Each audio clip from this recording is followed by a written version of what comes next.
नमस्कार साथियों, सभी लोग ऐड हो गए हैं। आज का हमारा क्लास है किसी भी ब्लैक पेस्ट आईसी को कैसे निकालते हैं।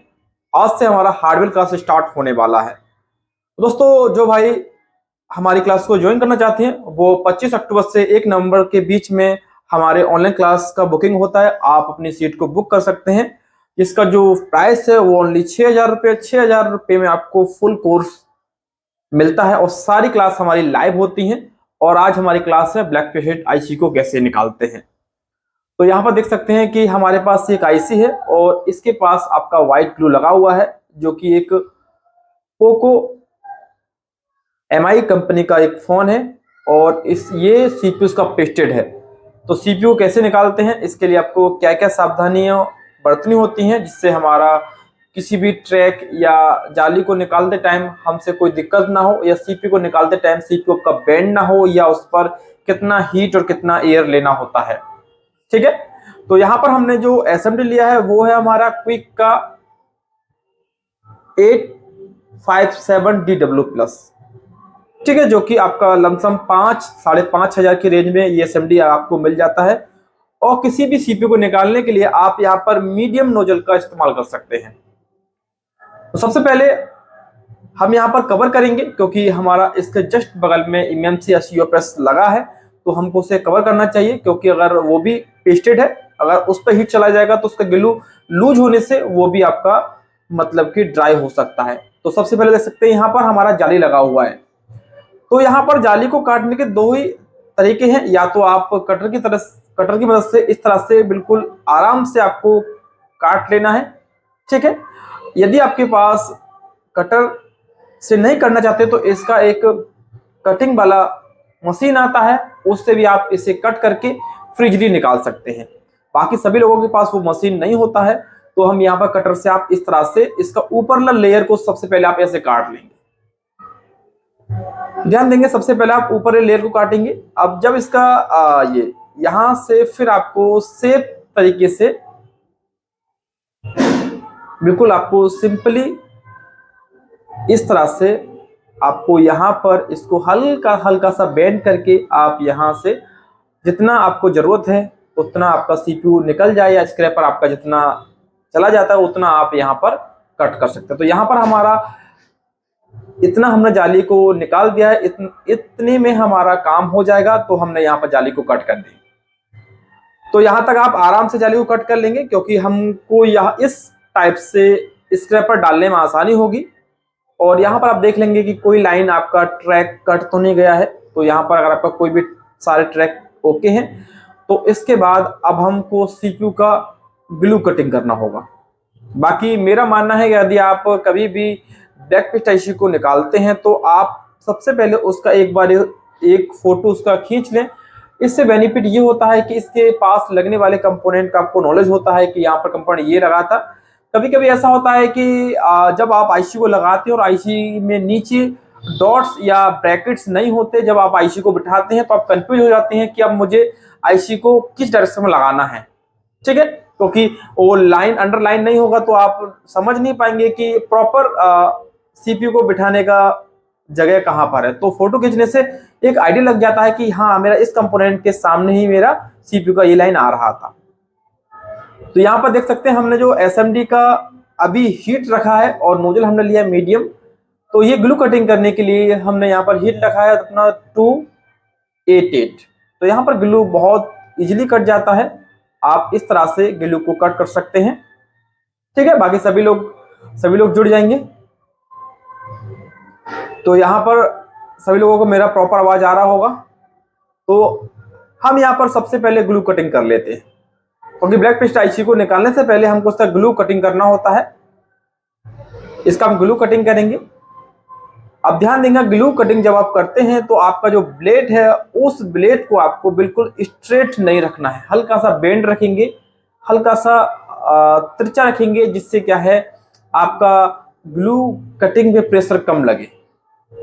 कुछ भाई ज्यादा फास्ट और ज्यादा हार्ड और ज्यादा गहराई से ब्लेड को चलाते हैं और टाइटली चलाते हैं, तो उनका क्या है नीचे का जो लाइन होता है वो भी साथ में स्क्रैच हो जाता है। तो ऐसा इसलिए होता है क्योंकि आप प्रॉपर एसएमडी से हीट ग्लू तक नहीं पहुंच पाती और आप इस वजह से बहुत ज़्यादा टाइटली अपने हाथों की दम से ग्लू को हटा लेते हो, तो उसमें दिक्कत होता है कि आपके ट्रैक चले जाते हैं। तो ध्यान देना, पहले आप सीपीयू को पूरी तरह से गर्म कर लिया करें इस टाइप से। चारों साइड घुमाने के बाद अगर आपका फिर भी ग्लू कटने में दिक्कत हो रहा है तो आप यहाँ पर पेस्ट का यूज कर सकते हैं। दूसरा मेथड है कि अब अगर आप ग्लू कटिंग कर रहे हैं और आपसे ग्लू कटिंग करने में कोई भी दिक्कत आ रहा है तो यहाँ पर आप यूज कर सकते हैं पेस्ट का। पेस्ट आपका बेनिफिट होगा कि पेस्ट आपका यहाँ पर ग्लू को बहुत जल्दी काट सकता है। तो फिलहाल हमारा ग्लू कट चुका है, आप पेस्ट लगाकर भी ग्लू को काट सकते हैं। तो हम आईसी को निकालेंगे। तो यहाँ पर सीपीयू को निकालने के लिए जो हमने हीट लिया है वो 350 लिया है, जो कि एक हीट नॉर्मल हीट है। इतनी हीट पर हमारा सीपीयू खराब नहीं होगा और यहाँ पर थोड़ा सा टाइम लग सकता है सीपीयू को निकलते टाइम। तो आपको थोड़ा सा पेशेंस, मतलब कि आपको थोड़ा सा धैर्य रखना होगा, क्योंकि सीपीयू काम को करते टाइम आपको हमेशा सावधानी का यूज करना पड़ेगा। तो यहाँ से आप देखेंगे जहां भी आप स्क्रैपर लगाएं तो आपको ध्यान देना होगा कि उसके पास कोई कंपोनेंट अगर साथ में सीपीयू को निकालते टाइम अगर इधर उधर हो जाता है तो आप पहले उसका फोटो खींच लें। तो हम यहाँ पर जैसे ही हमारा सीपीयू गर्म होगा तो हम हल्का सा स्क्रैपर लगाएंगे और देखिए हम यहाँ पर स्क्रैपर लगा रहे हैं। अभी स्क्रैपर हमारा अंदर नहीं जा रहा। जब तक स्क्रैपर आपका अंदर नहीं जाए तब तक आप सीपीयू को कंटिन्यूस हीट करते रहेंगे। एक टाइम ऐसा आएगा कि आपका स्क्रैपर ऑटोमेटिक अंदर जाने लगेगा, उसी टाइम आप स्क्रैपर को अंदर लगाएं। तो थोड़ा चेक करेंगे यहाँ पर हम। तो यहाँ पर देख सकते हैं कि अभी हमारा स्क्रैपर देखो थोड़ा सा अंदर जाने लगा है यहाँ पर, ठीक है। जब भी आप स्क्रैपर को डालना होता है तो आपको हल्का सा एसएमटी को उस जगह पर रोकना होता है, इससे क्या है कोई ट्रैक टूटने के चांसेस ना हो। तो यहाँ पर हमारा स्क्रैपर गया है। अब हमको स्क्रैपर को हल्का सा टेढ़ा करना होगा और इसके बाद आप पेस्ट भी लगा लें, क्योंकि पेस्ट जितना अंदर जाएगा उतना ग्लू को कट करने और हमारे सोल्डर को मेल्ट करने में इजीली करेगा। तो हम यहाँ पर फिर से एक बार ट्राई करेंगे और अपने सीपीयू को यहाँ पर उठाने की कोशिश करेंगे। तो यहाँ पर देखो हमारा अब बहुत ज्यादा स्क्रैपर अंदर जाने लगा है, मतलब कि हमारा सीपीयू अब पूरी तरह से मेल्ट हो गया। अब ये सीपीयू आपका थोड़ी समय में निकल जाएगा। तो यहाँ पर मैंने स्क्रैपर लगाया, हल्का सा हम टेढ़ा करके चेक कर रहे हैं। जितना हम टेढ़ा कर रहे हैं उतना सीपीयू का बॉल निकलता जा रहा है। और यहाँ पर देखो इस तरह से आप सीपीयू को बिल्कुल इजीली निकाल सकते हैं। देखो यहाँ पर हमने फ्लक्स लगाने से बेनिफिट ये है कि जब आप स्क्रैपर बार बार डालते तो वहां पर स्क्रैच नहीं आएगा। तो देखो आपका यहाँ पर जो हमने पेस्ट लगाया था, पेस्ट की मदद से बिल्कुल इजीली निकल गया ये, ठीक है। तो यहाँ पर हमने ग्लू कटिंग किया है और आप इस तरह से बिल्कुल सिंपल तरीके से अपने ब्लैक पेस्टेड सीपीयू या किसी भी आईसी को निकाल सकते हैं। तो यहाँ पर क्लीन करने का तरीका हम एक बार देख लेते हैं। तो क्लीन करने के लिए यहाँ पर हम केवल सीपीयू क्लीनिंग की बात करेंगे। नेक्स्ट वीडियो में समझेंगे कि आपका किसी भी आईसी और बोर्ड के ट्रैक को क्लीन करने का सेम तरीका होता है। तो यहाँ पर सबसे पहले आप लगाएंगे पीपीडी और प्लस फ्लक्स। ये दोनों लगाने के बाद अब हमको अपने आयरन का जो हीट लेंगे वो आप यहाँ पर 320 ले सकते हैं, 330 ले सकते हैं। और यहाँ पर जो हमारा आयरन है, ठीक है, उसका जो हीट है वो 320 है और वहां पर बिल्कुल स्मूथली हमारा आयरन काम कर रहा है। और आप इस तरह से एक एक बॉल के पास अपने पीपीडी या एक एक बॉल के पास अपने सोल्डर को ले जाना है, जिससे क्या है सारी बॉल एक साथ ड्राई हो सके, ड्राई सोल्ड आपकी हो जाएंगी। तो यहाँ पर जो भी आप स्टैंड में अपने पीसीबी को फंसाए हैं, आप जब भी आप सीपीयू काम करें तो आपको उसे बार बार इधर उधर करना होता है, जिससे क्या है प्रॉपर तरीके से आपके हर बॉल पर से जो ग्लू है वो हट सके और बॉल हमारा प्रॉपरली क्लीन हो सके। तो आप इस तरह से करेंगे। यहाँ पर आप पेस्ट का ज़्यादा यूज करेंगे। देखो पेस्ट ना लेने से हमारे बॉल कमजोर हो जाता है और यहाँ पर स्क्रैच भी हो सकता है। तो आपने देखा, तो हमने यहाँ पर बिल्कुल आयरन की मदद से जो भी बोर्ड में ग्लू है उस ग्लू को हटाने की कोशिश करेंगे।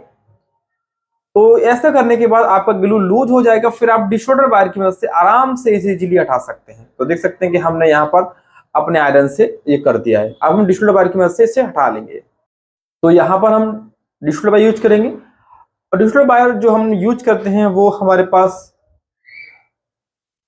गुडविक का कंपनी का है, जो कि बहुत अच्छा है, और B&R भी है हमारे पास कंपनी। दोनों कंपनी बेस्ट है, आप कोई भी कंपनी का ले सकते हैं। तो हमारे पास ये है हमारा डिस्ट्रीब्यूटर बायर। तो आपको इस तरह से बेंड करना होगा। बेंड करने से बेनिफिट ये है कि जब आप बेंड करेंगे तो ये स्लिप नहीं होगा। अगर आप सिंगल पट्टी पर इसे इस तरह से CPU को नीचे के पैड को साफ करते हैं तो ये कभी कभी आपका आयरन यहाँ से स्लिप हो जाता है और किसी कंपोनेंट को ये उखाड़ सकता है। इसीलिए आप कभी भी डिस्ट्रीब्यूटर बायर को यूज करें तो आपको इस तरह से डबल बेंड करना होता है। इससे क्या है, इसमें ग्रिप बन जाता है और ये बिल्कुल इजीली और स्मूथ तरीके से आपका जितने भी पैड पर एक्स्ट्रा शोल्डर होता है उसको ये अपने अंदर ले लेता है, जिससे आपका क्लीनिंग प्रॉपरली हो। तो यहाँ पर सभी भाइयों को समझ में आ गया होगा कि आपको किस तरह से CPU को निकालना है। तो यहाँ पर आप बिल्कुल सिंपल वे में आप निकाल सकते हैं, बिल्कुल इजीली है, इस तरह से आप बिल्कुल इजीली तरह से निकाल सकते हैं। तो उम्मीद करता हूँ यहाँ तक आपको किसी भाई को कोई भी दिक्कत नहीं आएगा। तो यहाँ पर जब भी आपका डिस्ट्रीब्यूटर बायर अगर आपका कभी फंस जाता है, अभी किसी भाई का कमेंट है कि कभी कभी हमारा डिस्ट्रीब्यूटर बायर यहाँ पर रुक जाता है, तो ऐसा इसलिए होता है कि आपका जो आयरन है वो प्रॉपरली हीट नहीं हो पाता है। इसीलिए तो आप क्या करें कि ऐसी स्थिति में आप पेस्ट का ज्यादा यूज करें और एक बार अपने आयरन को डिस्ट्रीब्यूटर बायर पर थोड़ी देर रखने के बाद ही उसे मूव करें। जब तक ऑटोमेटिक जब तक आपका आयरन ना चले तब तक आप नहीं करें। तो देखो यहाँ पर हमारा जो बोर्ड है वो प्रॉपरली साफ हो चुका है। ठीक है, तो यहाँ पर आप इस तरह से अपने बोर्ड को क्लीन कर सकते हैं। बाकी जितना भी ग्लू एक्स्ट्रा रह जाता है उसे आप ब्लेड से इजीली हटा सकते हैं। तो आज की क्लास यहीं तक था। धन्यवाद।